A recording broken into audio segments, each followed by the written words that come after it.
نننۍ دنیا چیرته لاړه موږ مسلمانان ټوپک نسو جوړولی بیا موږ داسې کاږه کار روان یو شیخ القرآن و شیخ الحدیث خاورې شیخ القرآن شیخ الحدیث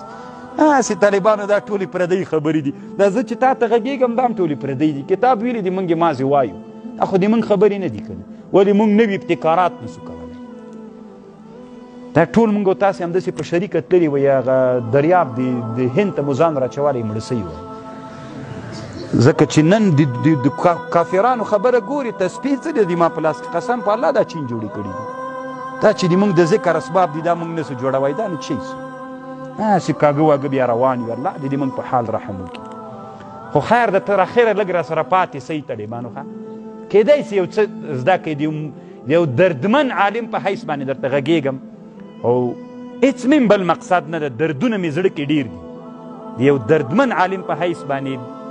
چې قرآن ته ورسو بیا به تاسې په خبره باندې نور هم پوه